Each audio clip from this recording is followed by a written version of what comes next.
दोस्तों कोई भी ऐसा काम जो किसी की अनुमति के खिलाफ किया जाता है दोस्तों, और जिसको करने से किसी व्यक्ति को शारीरिक या मानसिक रूप से चोट पहुंच सकती है दोस्तों, तो ऐसा ही करना अपराध कहलाता है, क्राइम कहलाता है दोस्तों। और जिसके अनुसार इसी हिसाब से जो क्राइम होता है दोस्तों, उसको दो भागों में बांटा गया है।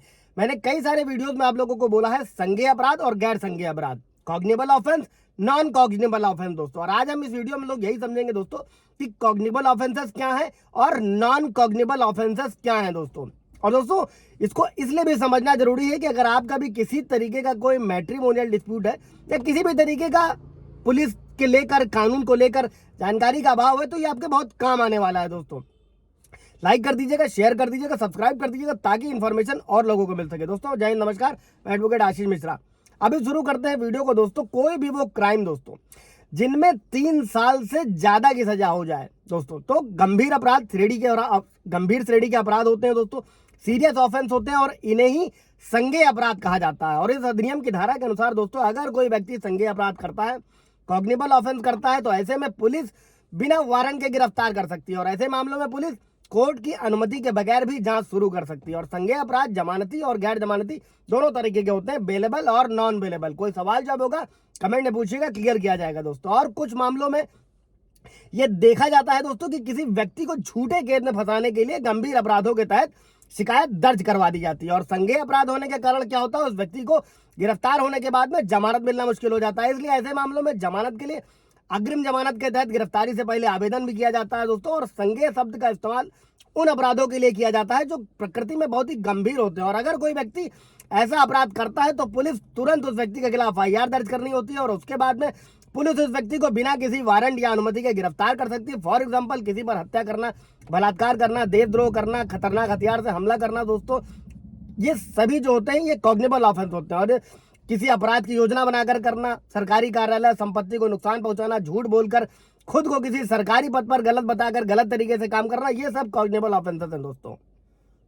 तो ये तो हो गए दोस्तों सीरियस ऑफेंसेस। अभी समझते हैं कि गैर संज्ञेय अपराध क्या होते हैं दोस्तों। ये वो अपराध होते हैं जो जिनकी प्रकृति होती है वो कम गंभीर की होती है। और सीआरपीसी और जो नया कानून है भारतीय नागरिक सुरक्षा संहिता, उसमें भी बाकायदा व्यवस्था करी गई है दोस्तों कि गैर संज्ञेय अपराधों के बारे में बताया गया। और जिसमें यह मेंशन किया गया है दोस्तों कि अगर कोई व्यक्ति नॉन कॉग्निबल ऑफेंस करता है तो पुलिस बिना किसी वारंट के उसे गिरफ्तार नहीं कर सकती है। सीआरपीसी की धारा 155 में बताया गया है। नए कानून में जानना होगा तो कमेंट करिएगा, क्लियर किया जाएगा। और इस अपराध के बारे में पुलिस को शिकायत मिलती है तो ऐसे मामलों में एफआईआर की बजाय दोस्तों एनसीआर दर्ज करी जाती है। तो उसकी जांच करने के लिए क्या करना पड़ता है, पुलिस को पहले मजिस्ट्रेट से अनुमति लेनी पड़ती है, और उसके बाद में चार्जशीट दाखिल करने के बाद जो है वो ट्रायल किया जाता है, जिसके बाद आरोपी पर किसी तरीके का मामला बनता है तो फिर मजिस्ट्रेट द्वारा गिरफ्तार करने का आदेश जारी किया जाता है। फॉर एग्जाम्पल ऐसे समझिएगा, धोखाधड़ी है, छोटा मोटा मामला है, मारपीट है, झगड़ा है, धमकी है, मानहानि है, सार्वजनिक उपद्रव है, जालसाजी है, शरारत है, पति या पत्नी के दोबारा शादी कर लेना, किसी तरीके का मैट्रिमोनियल डिस्प्यूट है दोस्तों, शांति भंग करना किसी शराबी व्यक्ति द्वारा दोस्तों, ये सब होते हैं नॉन कॉग्निबल ऑफेंस, जहां पर पुलिस एनसीआर लिखती है, एफआईआर नहीं लिखती है। बहुत सारे लोग परेशान रहते हैं, इसलिए वीडियो में क्लियर कर रहा हूं दोस्तों। और संज्ञेय अपराध में क्या होता है, पुलिस आरोपी को तुरंत गिरफ्तार कर सकती है, क्योंकि जिस भी व्यक्ति ने इस तरीके का कोई गंभीर अगर क्राइम किया है तो वो समाज के अन्य लोगों के लिए भी किसी न किसी प्रकार का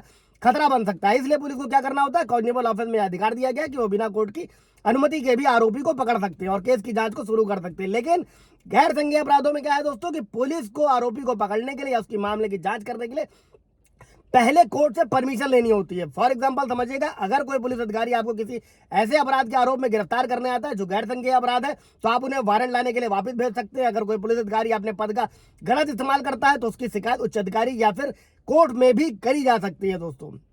बहुत पब्लिकली चल रहा है, किसी तरीके के हैरेसमेंट से डरने की जरूरत नहीं है। कोई सवाल जब होगा कमेंट में पूछेगा। Thank you.